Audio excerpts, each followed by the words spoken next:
Cada vez mais a hipnose vem ganhando espaço no cenário clínico, no cenário médico.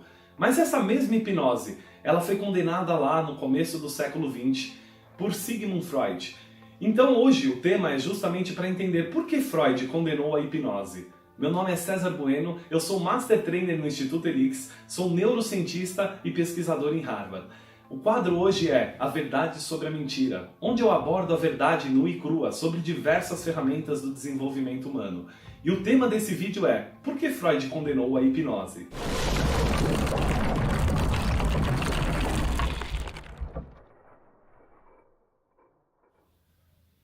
Para entendermos o porquê Freud condenou a hipnose, precisamos conhecer a história e o desenvolvimento da hipnose, lá do começo até onde estamos hoje, no cenário com a hipnose atual, numa comunicação moderna.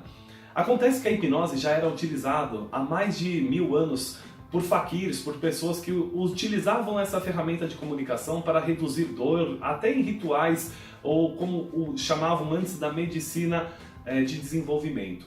Acontece que no século XVIII a hipnose começou a ser olhada por médicos e no cenário da medicina, estamos falando de um tempo que antecede a analgesia química, ela começou a ser experimentada em processos de cirurgia para que pessoas pudessem ser submetidas a processos mais invasivos e conseguissem assim controlar o seu processo de dor.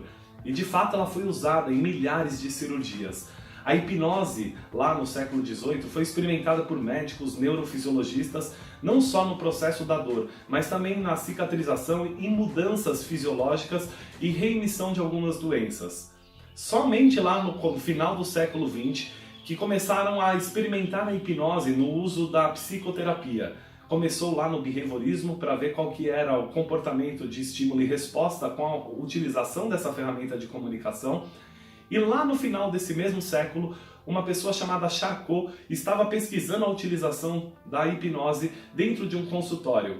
E foi Charcot justamente o professor de Freud. Acontece que naquela época, o que se tinha de ferramenta da hipnose era uma ferramenta extremamente escassa. Era o que nós chamamos hoje de hipnose clássica. Aquela hipnose com comandos mais diretos, mais paternalistas, monotônica. Eles colocavam uma espécie de um gravador que colocava lá um som dizendo: isso, relaxe, vou fazer uma contagem e você vai relaxar mais. 5, 4, 3, 2, 1, relaxado. Agora você já mais relaxado, tem um braço que não mexe, braço mexe. Isso, agora o braço mexe. Esse tipo de hipnose realmente, que foi condenada por Freud, eu também condeno, e todos os outros que trabalham com a hipnose de uma forma séria, na atualidade, também já não mexem mais ou nem utilizam esse tipo de ferramenta. A hipnose clássica era o que se tinha naquela época. Acontece que depois da era de Freud, veio uma pessoa chamada Dr. Milton Erickson, também um médico, que começou a utilizar a ferramenta da hipnose e levou ela para um nível completamente diferente. Erickson trouxe todo o poder da comunicação e da linguagem, ajudando pessoas que estavam lá passando pelo processo a lembrarem de quantas vezes elas conseguiram relaxar, muitas vezes, sem querer ter o relaxamento acontecendo. Quantas coisas que inconscientemente começam a acontecer, e eu não vou afirmar que na medida em que você começa a se lembrar talvez de memórias relaxantes, é a hora que você desperta interiormente todos aqueles recursos que te habilitam a relaxar cada vez mais. E foi assim que Milton Erickson foi incorporando a utilização de histórias, metáforas, que foram envolvendo a hipnose numa linguagem muito mais maternalista.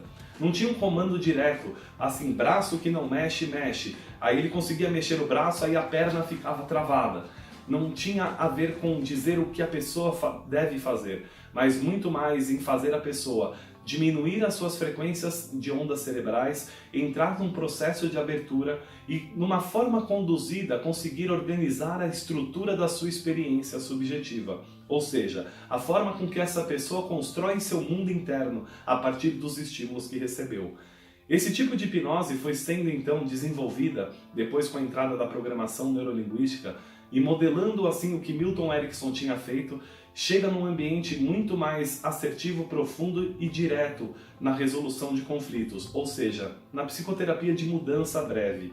A hipnose atual, inclusive é uma das áreas de pesquisas que eu faço em Harvard, eu consegui entrar com a hipnose dentro do cenário acadêmico, e não só eu, como diversas outras fontes de pesquisa e outros pesquisadores, utilizam esse recurso para entender como a plástica cerebral acessa recursos e consegue gerar transformações, conectando novas sinapses, e também no processo de neurogênese, ou seja, aproveitando aqueles novos neurônios que chegam para que sejam incorporados de maneira mais saudável, gerando assim não só mudanças na estrutura psicológica da pessoa, mas também na estrutura fisiológica.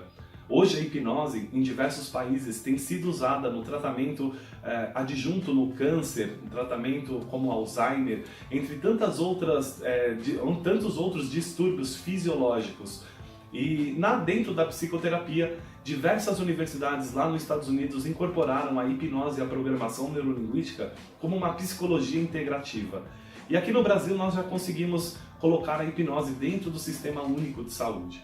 E eu não estou falando daquela que Freud condenou, que nós também condenamos. Essa que não tem nada a ver com um trabalho sério, clínico, que tem realmente um embasamento científico, inclusive já recomendada pela Organização Mundial da Saúde.